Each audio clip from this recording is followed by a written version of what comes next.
As someone who loves films and has watched thousands of hours, Backrooms had the potential to be one of the greatest horror films I've watched in a long time. Backrooms has took one of the biggest internet concepts, made it into a feature-length film, trying to do something no one's ever done before, tried to do something incredible, but just stumbled along the way. So today I'll break down where I think they nailed it, where I think they stumbled and lost their way, and also some amazing scenes and moments that I've picked out from the film. Just a quick warning note, this will have spoilers in it. So Backrooms is a film by A24 Studios, which has done a couple of great films that I've watched, one being Hereditary and the other Green Room. There are others, I think, but they're the two that stand out, are really trying to test and how far into your imagination you can go with this film. They really test and try to hit all our primitive fears in this film. It's the fear of being alone, the fear of being lost, and the fear of being chased. All three of them come at you like a steam train in this film. It didn't really rely on jump scares at all. It was just like the emptiness, the grainy yellow hallways that were just endless. The what am I going to find round the next turn? What am I going to see when I open this next door? It really, really kept you on the edge of your seat every single moment whilst they were in there to a degree. I thought the sound was perfect. Tiny little distant echoes you could hear. The humming of the lights, which was constant in every room. The noise of something being in there with you without actually ever seeing it. Well, you don't see it for a while anyway. You just got the feeling that something's in there with them, and you haven't got a clue what it is.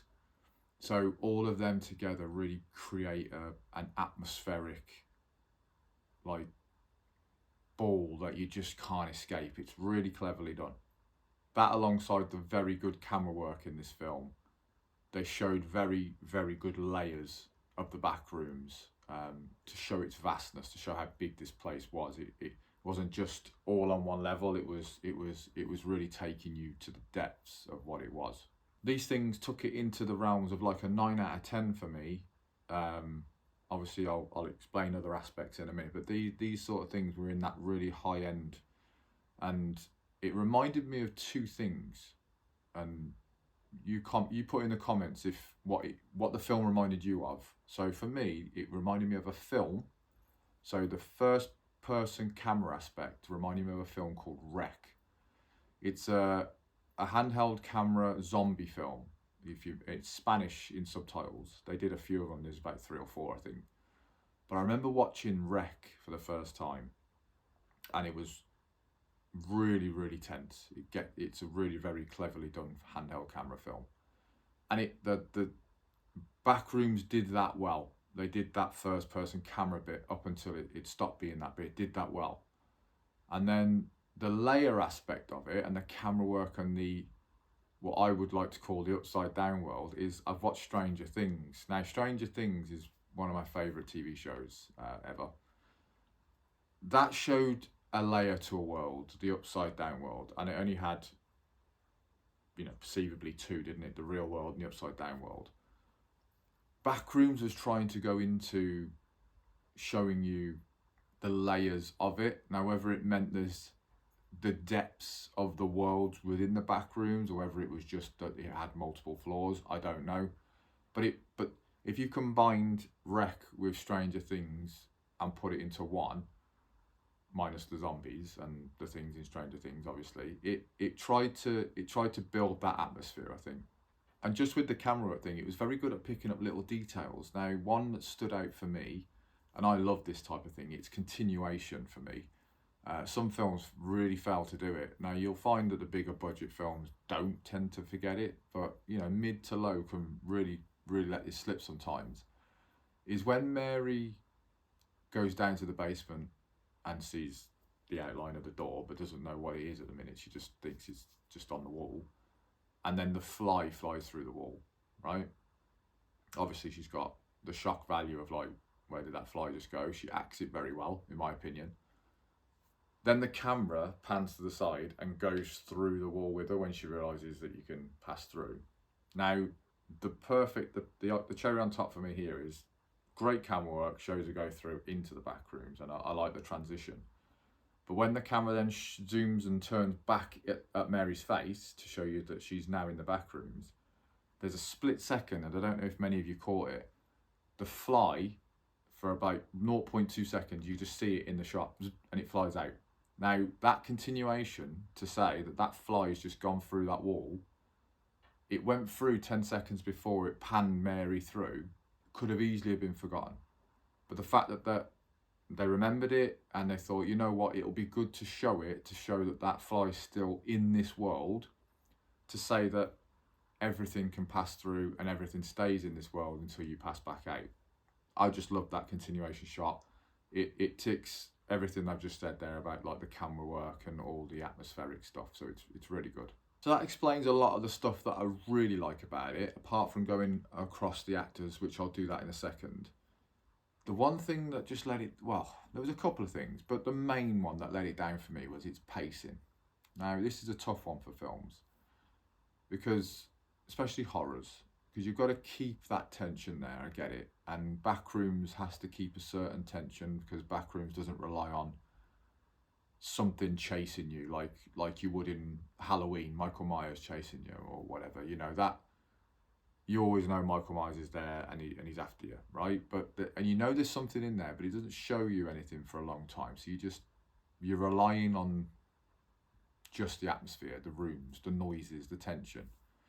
But I think it wears off, and they don't push enough with it when it starts to wear off. So you have this lull for, how long would I have said that? About 20 minutes, I think. I was in that lull where I thought, I need something to happen here, and it just didn't push enough, and it really dropped it down for me, because I thought if they kept that 20-minute gap or so and just gave me something, it could have been a lot higher of a score.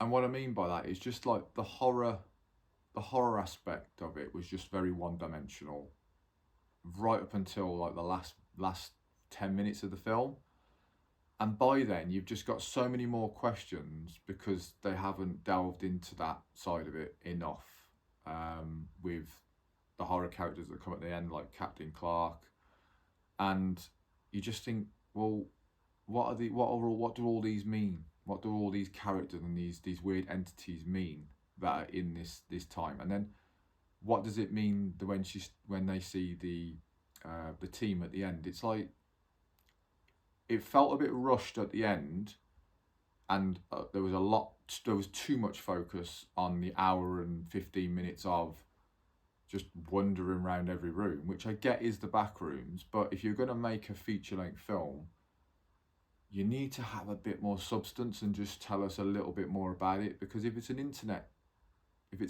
film and a short, which I've watched, and I think that's brilliant. That a couple of these things that Kane Parsons did were brilliant. But if you're going to make a film, now you go into a wider audience, and you've got to add a little bit more for me, and it just didn't. It lost its way. It went a bit slow, and the pacing really killed it for me towards that section. So onto the characters. So you've got Clark and Mary as the two main characters. You have other sub characters in there, but Clark and Mary are your ultimately main characters in this film. Clark, who's played by Chiwetel Ejiofor, right? If I've butchered that, I'm so sorry. I'm terrible at pronouncing names, but he's a good actor, and I've watched him. The main one is 12 Years a Slave, which I think was a brilliant film, and he did a really good job in that. Does a good solid job in this of playing Clark. Clark's a weird character. He's lonely, angry at the world, has an ego. He's defensive. He thinks everyone else is at fault for his failures in his marriage and his business. And yeah, he's not the easiest person to get on with, and it shows in the film. Like, he has weird relations even with his co-workers. I don't know, they just don't seem to take him too seriously. They're just a bit, you can tell he's got a very big wall up, and it just shows. So yeah, he's a very lonely person, and he plays that character quite well. I think it's not an in-depth character. It doesn't need to be. I think the Backrooms is the main character. he's just playing a sub character to it, and he does it okay. And then you have Renate Reinsve as Mary, and again, she doesn't need to go too hard with the character. The characters didn't need too much, and they do enough. I think when they find the Backrooms for the first time, I think they show good emotion. I think they show shock value, which you would. I mean, if you can put your hand through a wall, that's going to shock you. So I think they show that very well.